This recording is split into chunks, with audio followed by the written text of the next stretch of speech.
All India bishops council கீழ்கேண்டுள்ள Karnataka bishops கவுன்சிலுடைய ஐக்கிய கூட்டத்தில் இன்று செப்டம்பர் மாதம் 26ஆம் தேதி 2024 இன்று இந்திய திருநாட்டில் மிகப்பெரிய திருச்சபை நாடுகிற ஸ்தாபனமாகிய இவாஞ்சலிக்கல் சர்ச் ஆஃப் இந்தியாவின் பிரதமர் தந்தை பேராயர் மதிப்பிற்கும் கௌரவத்திற்கும் உரிய பிஷப் எஸ்ரா சர்க்குணம் ஐயா அவர்கள் மறைந்து இன்றைக்கு அவர்களுடைய அடக்க ஆராதனை சென்னையிலே நடைபெறுகிறது. அன்னாருடைய மதிப்பிற்குரிய கௌரவத்திற்குரிய ஊழியர்களை இங்கே இருக்கிற கர்நாடகா பிஷப்புகளாகிய நாங்கள் நினைவு கூர்ந்து அவர் விட்டு சென்ற குடும்பத்தினருக்கும் அவருடைய தலைமையின் கீழ் பணியாற்றிய பல ஆயிரம் தெய்வ ஊழியர்களுக்கும் பிஷப்மாருக்கும் அடுத்த தலைமுறை தலைவர்களுக்கும் எங்களுடைய ஜெபம் நிறைந்த ஆழ்ந்த அனுதாபங்களை நாங்கள் தெரிவிக்கிறோம். இந்திய திருச்சபை வரலாற்றில் கடந்த கால பல தலைவர்களை குறித்து எங்களுடைய தலைமுறையில் நாங்கள் கேள்விப்பட்டிருக்கிறோம். ஆனால் நாங்கள் வாழ்கிற இந்த தலைமுறையில் இந்திய தேசத்தில் கிட்டத்தட்ட 20,000 திருச்சபைகளை நிறுவின ஒரு தேவ மனிதன் எங்கள் கண்ணார நாங்கள் கண்டவர் பிஷப் எஸ்ரா சர்க்குணம் அவர்கள்.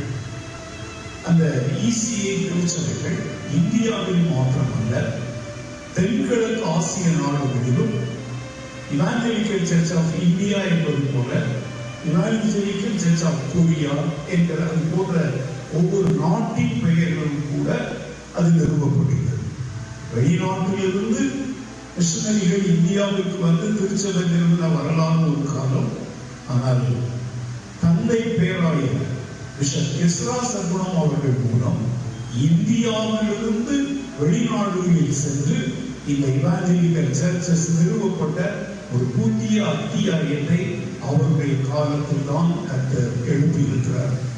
அவரால் உருவாக்கப்பட்ட Madras theological seminary, Allahabad theological seminary, Mumbai theological seminary, Calcutta theological seminary, இங்க கர்நாடகாவில் இருக்கிற தியாலஜிக்கல் செமினரி, ஏராளமான இறையியல் கல்லூரிகளை, குறிப்பாக ஷெராம்பூர் இறையியல் கல்லூரியினுடைய அங்கீகாரம் பெற்ற படிப்புகள், குறிப்பாக இந்த பெங்களூர் பட்டணத்தில் இருக்கிற சயாஸ் என்று சொல்லப்படுகிற தென்கிழக்கு ஆசிய நாடுகளுக்கான அந்த ஒரு உயர்ந்த கிறிஸ்தவ கல்வியை அணுகுகிற அந்த இயக்கத்தினுடைய நிறுவனர்களில் அவரும் ஒருவர்.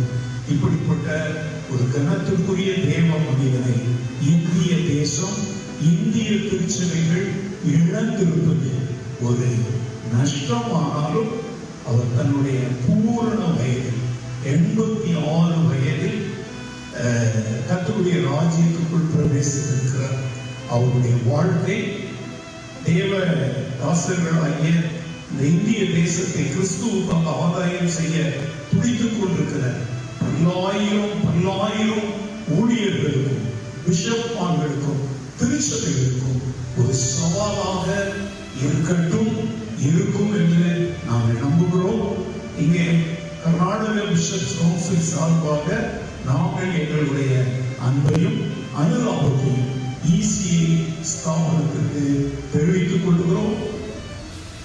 தேவ மனிதன் தந்தை பிஷப் எஸ்ரா சர்க்குணம் அவர்கள் மூலம் கட்டப்பட்ட திருச்சபைகள் கிறிஸ்துவின் வருகை வரைக்கும் நிலைத்திருந்து பன்மடங்கு பெருக நாங்கள் வாழ்த்துகிறோம். இதை கேட்கிற நாம் அனைவரும் நீங்களும் ஒரு தரிசனமுள்ள தேவ மனிதர்களாக மாறி தந்தை பிஷப் எஸ்ரா சர்க்குணம் ஐயா அவர்கள் விட்டு சென்ற பணியை நாம் தொடர்ந்து செய்வோம் என்று இன்று உறுதி எடுத்துக் கொள்வோம். கர்த்தர் மகிமை அடைவாராக. நன்றி. ஆமென்.